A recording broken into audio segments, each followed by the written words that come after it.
मेरी शादी के कुछ ही महीने बाद मेरे पति की मौत हो गई थी। मैं बहुत सुंदर थी, लेकिन मेरा सुहाग उजड़ जाने के बाद से मैं पूरी तरह बदसूरत लगने लगी थी। मेरी सुंदरता ही गायब हो गई थी। तभी कुछ समय बाद मेरी शादी दोबारा से मेरी सास अपने छोटे बेटे के साथ करा दी, जो कि अभी सिर्फ 17 साल का था और मुझसे 5 साल छोटा भी था।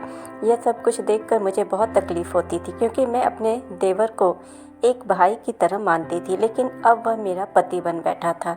जब सुहाग रात की रात मैं उसके कमरे में गई तो वह बिल्कुल तैयार बैठा था। ऐसा लग रहा था जैसे वह बरसों से प्यासा हो और आज वह अपनी प्यास बुझाना चाहता हो। उस वक्त मैं बिल्कुल हैरान थी, क्योंकि मैं तो उसे बच्चा समझ रही थी, लेकिन वह इस कदर सब करने के लिए तड़प रहा था, जिसे देखकर मैं बिल्कुल घबरा रही थी। मुझे लगा था कि उसे बहला फुसला कर सुला दूंगी, लेकिन उसने तो मेरी हालत ही ख़राब कर दी। उसका तो बहुत बड़ा, जैसे ही उसने मेरे अंदर। मेरा नाम पूनम है। मैं बहुत ज़्यादा खूबसूरत थी। मेरी ज़िंदगी में सब कुछ ठीक था। मुझे ऐसा लगता था जैसे ज़िंदगी में कभी कुछ बुरा नहीं होगा, क्योंकि मैंने कभी किसी का कुछ बुरा नहीं किया था। लेकिन वही होता है जो किस्मत में लिखा होता है। जब मैं छोटी थी तभी मेरी माँ का देहांत हो गया। माँ के मरने के बाद मेरे पापा घर में ज़्यादा ध्यान नहीं दे पाते थे और उन्होंने कुछ ही महीनों के बाद दूसरी शादी कर ली। जब मैं 21 साल की हो गई तब मैंने घर के लिए कमाई करना शुरू कर दिया। मैं थोड़ा बहुत पढ़ी लिखी थी, इसलिए मुझे एक छोटी सी कंपनी में नौकरी मिल गया। मैं वहाँ काम करने के साथ साथ घर का भी सारा काम कर दिया करती थी। मुझे यह लगता था कि घर की कमाई करने वाली सिर्फ मैं ही हूँ, तो शायद मेरे घर वाले मेरी शादी नहीं करेंगे, क्योंकि उनको एक मुफ्त में नौकरानी मिली हुई थी। मैं अपनी नौकरी से 15,000 रुपये हर महीने कमा लेती थी, जो कि सौतेली माँ मुझसे ले लिया करती थी। फिर एक दिन मुझे मेरी सौतेली माँ ने बताया कि तुम्हारे लिए एक रिश्ता देखा है। यह सुनकर मैं तो हैरान रह गई। मुझे लगा कि वह मजाक कर रही हैं, लेकिन वह बोली कि तुम शादी की तैयारी शुरू कर दो, अगले ही महीने तुम्हारी शादी हो जाएगी। यह सुनकर मैं अंदर से बहुत खुश थी, क्योंकि मेरी ज़िंदगी में एक नया मोड़ आने वाला था। मैंने तो अपने दिल से यह बात निकाल ही दी थी कि मेरी भी शादी होगी। मुझे तो यही लग रहा था कि मेरे सौतेले माँ कभी मेरी शादी नहीं कर पाएंगे। लेकिन जब मेरी शादी होने जा रही थी तो मैं खुशी खुशी अपनी शादी की तैयारी करने में लग गई। शादी से पहले मैंने अपने पति को देखा भी नहीं था, और शादी वाले दिन भी मैं शर्म और लिहाज की वजह से अपने पति को देख नहीं पाई थी। मेरे ससुराल में मेरे पति के साथ उनकी माँ और उनका एक 17 साल का छोटा भाई रहता था। मेरे सुहाग रात वाले दिन जब मैं अपने कमरे में बैठी थी तब मैंने पहली बार अपने पति को नज़र भर के देखा था। वह बहुत अच्छे थे। उन्होंने पहले दिन से ही मेरे साथ बहुत प्यार और सम्मान के साथ बात किया। उन्होंने बताया कि उनका छोटा भाई उनके जान से बढ़कर है, क्योंकि जब वह 2 साल का था तभी उनके पापा का देहांत हो गया था। उस दिन से उन्होंने अपने छोटे भाई को बहुत लाड प्यार से पाला था। पापा के जाने के बाद मेरे पति ने ही अपने छोटे भाई के लिए पिता की जगह ले ली और बचपन से ही उसे अपने साथ सुलाया करते थे। मेरे पति गौरव ने कहा कि उनके भाई का नाम रवि है।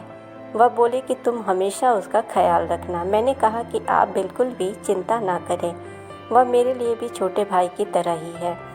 उसके बाद मेरी शादी की पहली रात बहुत अच्छे से गुजर गई। मुझे ऐसा लगता था जैसे मेरी ज़िंदगी भी अच्छे से गुजर जाएगी।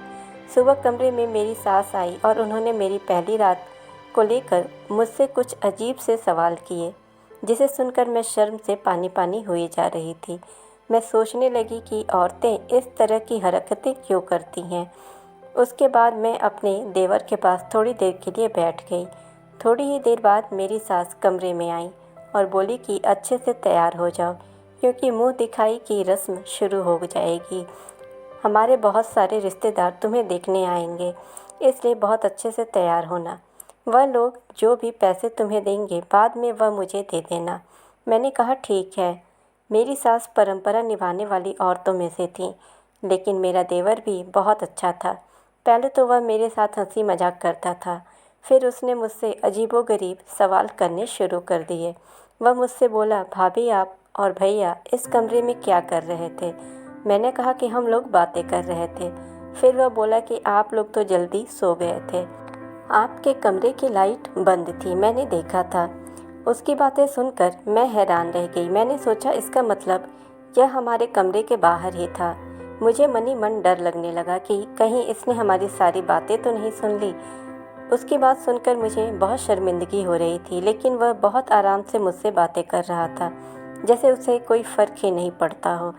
मैंने सोचा कि मैं इससे कम ही बात करूं, लेकिन फिर वह कहने लगा, भाभी आप कहाँ सोती हो और भैया कहाँ सोते हैं। इसकी बात सुनकर मुझे समझ ही नहीं आ रहा था कि मैं क्या जवाब दूं। फिर वह पूछने लगा, क्या आप दोनों एक साथ सोते हैं। यह सुनकर मुझे बहुत शर्म आने लगी। जैसे तैसे मैंने उसकी बातों को टाल दिया। फिर शाम को मैंने यह सारी बात अपने पति को बताई कि मेरा देवर मुझसे कैसे कैसे सवाल पूछ रहा था। मैंने कहा कि यह बहुत अजीब बात है, इतने छोटे बच्चे के दिमाग में इतने सारे सवाल, वह भी इस तरह के, आखिर कैसे आए। मेरी बात सुनकर मेरे पति बोले, मैंने तुम्हें उसका ख्याल रखने के लिए कहा था, लेकिन तुम तो पहले दिन से ही उसकी मुझसे शिकायतें करने लगी। मैंने कहा कि मैं उसकी शिकायतें नहीं कर रही हूँ, लेकिन इतनी सी उम्र के बच्चे के दिमाग में इस तरह के सवाल नहीं होने चाहिए। गौरव बोले, इस उम्र के बच्चों को कई चीज़ों को लेकर जिज्ञासा होती है, इसलिए वह इस तरह के सवाल पूछते हैं। मेरे पति मुझसे कहने लगे, देखो पूनम, मेरा भाई बहुत ज़्यादा मासूम है। उसकी कमज़ोरी, उसकी गलतियाँ तलाश करने की जगह उसे सुधारने का सोचना चाहिए तुम्हें। वह बेचारा तुम्हारे आगे पीछे फिरता है, भाभी भाभी कहते उसका मुंह नहीं थकता, और तुम हो कि उसके लिए इस तरह की बातें सोच रही हो। गौरव की बात सुनकर मैं तो हैरान थी कि मेरे पति, क्या वह वाकई में अपने भाई के लिए बहुत ज़्यादा ही इमोशनल है। यह बात समझने में मुझे ज़्यादा देर नहीं लगी। अगर मुझे अपने पति को खुश रखना है तो उनके सामने उनके भाई की कोई भी बुराई नहीं करनी चाहिए, नहीं तो उन्हें बुरा लग जाएगा। उसके बाद मैंने ऐसा कुछ भी नहीं किया जिससे कि मेरे पति को बुरा लगे। अभी हमारी शादी को 10 दिन ही हुआ था। मेरे पति रोमांटिक किस्म के इंसान थे। उन्हें मुझ में बहुत ज़्यादा दिलचस्पी थी, जिसकी वजह से वह मुझे छोड़ते ही नहीं थे। एक दिन तो सुबह ही मेरी सास मुझे आवाज़ दे रही थी, लेकिन मेरे पति मुझे अपने पास से उठने ही नहीं दिए।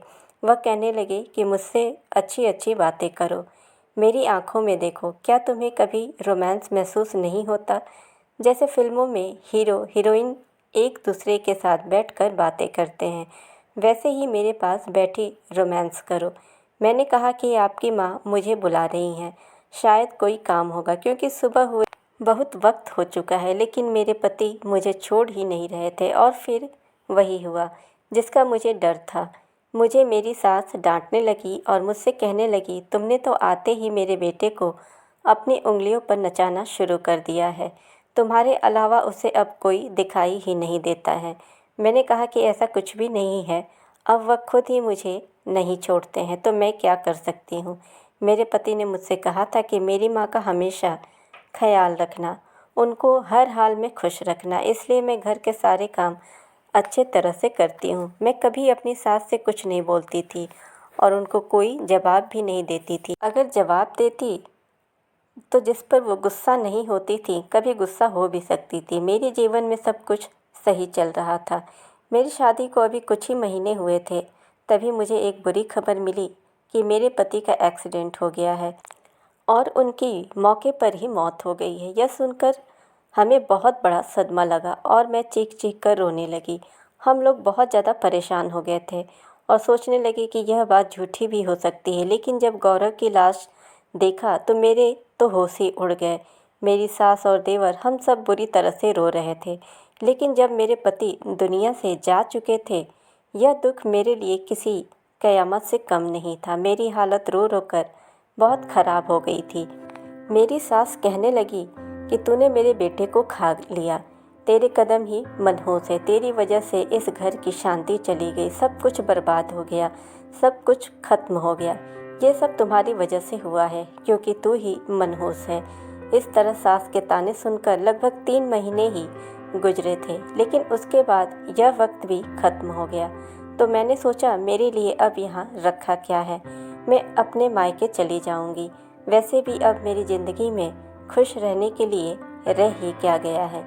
मेरे अपनों में सिर्फ पापा ही थे, बाकी तो मेरी माँ भी सौतेली ही थी।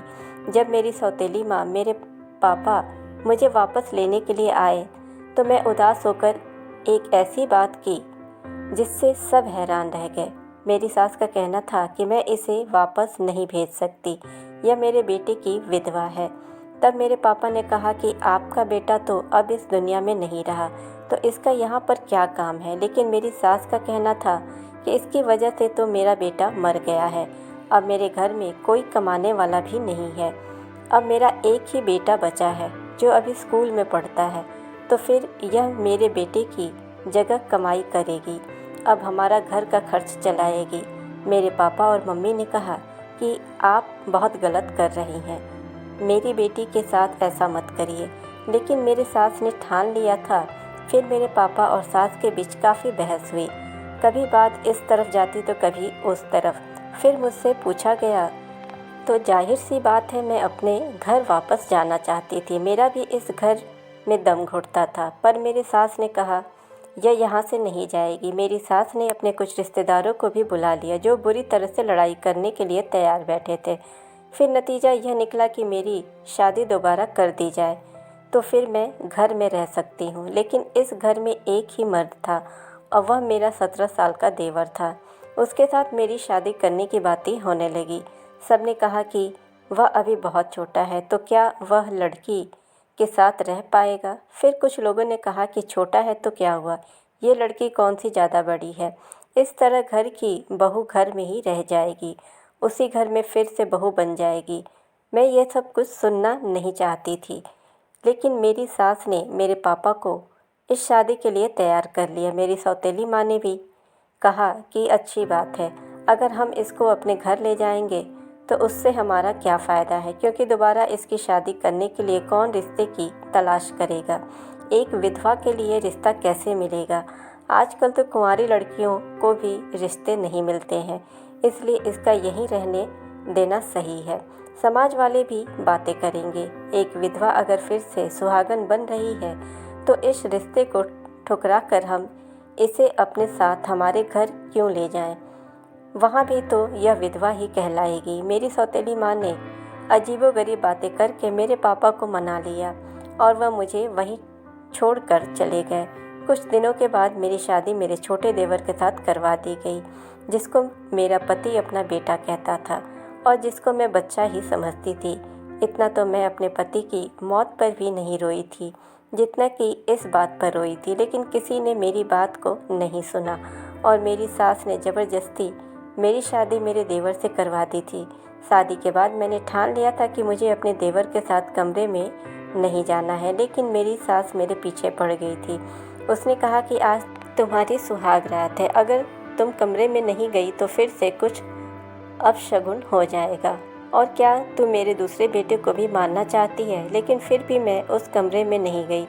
अगले दिन मेरी सास ने मुझसे कहा कि तुम्हें नौकरी करनी होगी। उसने मोहल्ले के ढेर सारे बच्चे को इकट्ठा कर लिया। अब मैं रोज़ 50 से 60 बच्चों को ट्यूशन पढ़ाती थी।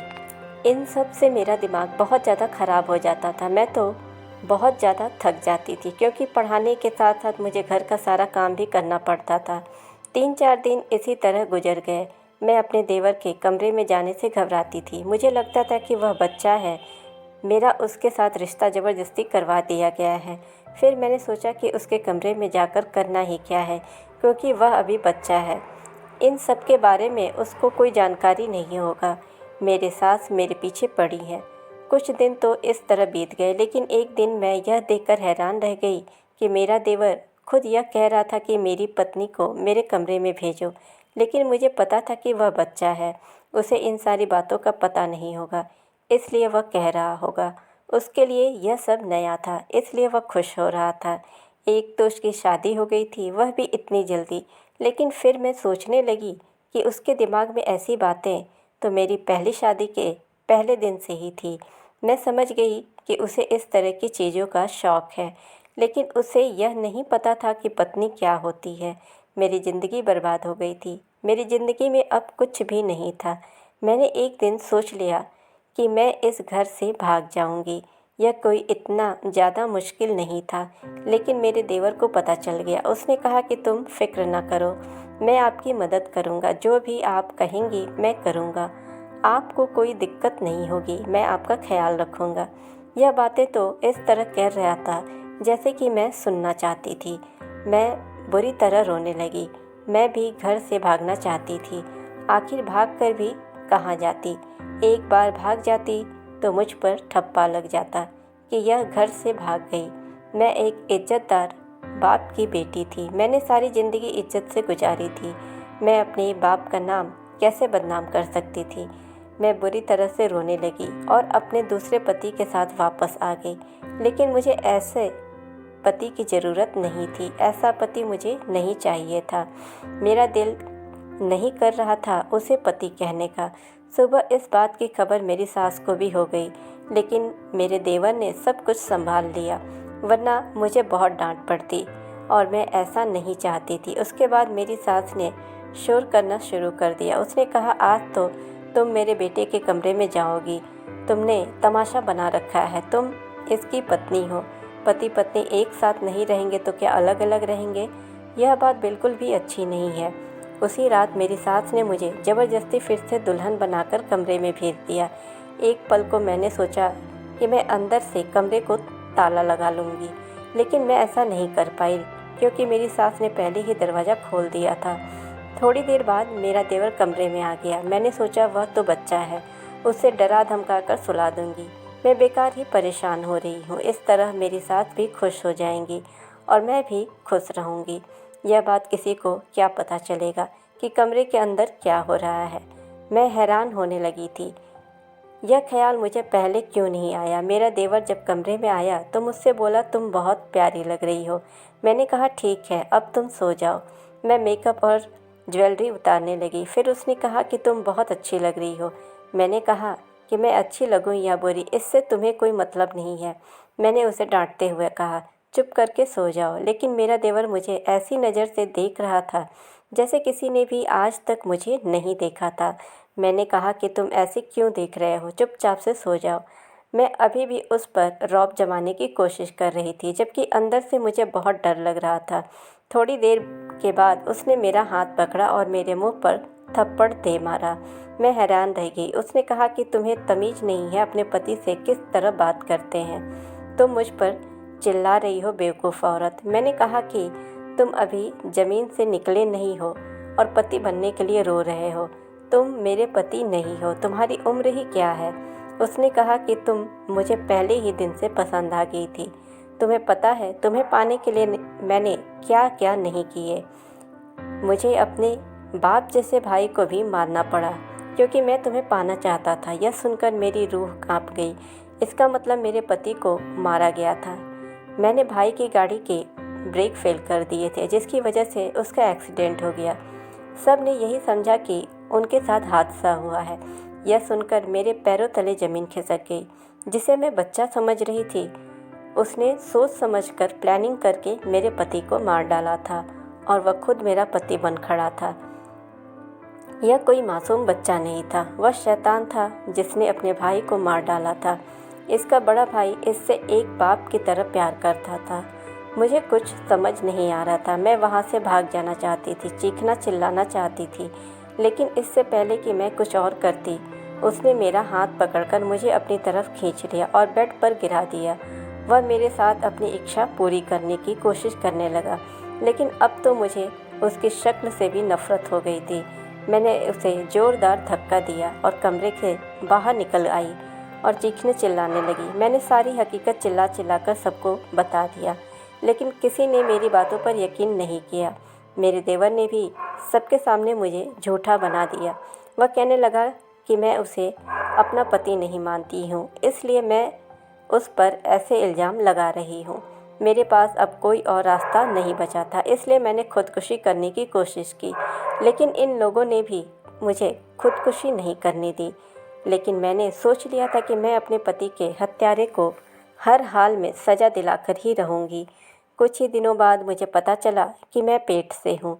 अब मैं अपने बच्चे के लिए जीना चाहती थी। मैंने चुपचाप अपने देवर के खिलाफ़ सबूत इकट्ठा करने शुरू कर दिए और जब कुछ सबूत मैंने इकट्ठा कर लिए तो उन सब को लेकर मैं पुलिस के हवाले कर दी। पुलिस मेरे देवर को गिरफ्तार करके ले गई और कुछ महीनों के बाद मेरे देवर का जुर्म साबित हो गया। उसे जेल हो गई थी। यह सदमा मेरी सास बर्दाश्त नहीं कर पाई और उनका देहांत हो गया। अब मैं अपने बेटे के साथ रहती हूँ और बच्चों को ट्यूशन पढ़ाकर अपनी ज़िंदगी का गुजारा कर रही हूँ। मैंने अपनी ज़िंदगी की ऐसी कल्पना कभी भी नहीं की कि मैं अपने पहले पति को आज भी बहुत याद करती हूँ। काश कि आज वो जिंदा होते। ऐसा कहते हैं कि अपने कर्मों का भुगतान यहीं करना पड़ता है। मेरा देवर जिसने मेरे सुहाग उजाड़ दिया वह कैसे बच सकता था? उसे तो सज़ा मिलनी ही थी, इसलिए आज वह अपने कर्मों की सज़ा भुगत रहा है। दोस्तों, यह कहानी आपको कैसी लगी कमेंट में ज़रूर बताएं। यदि आपने अभी तक हमारे चैनल को सब्सक्राइब नहीं किया है तो चैनल को सब्सक्राइब करके बेल आइकन को ज़रूर दबाएं। धन्यवाद।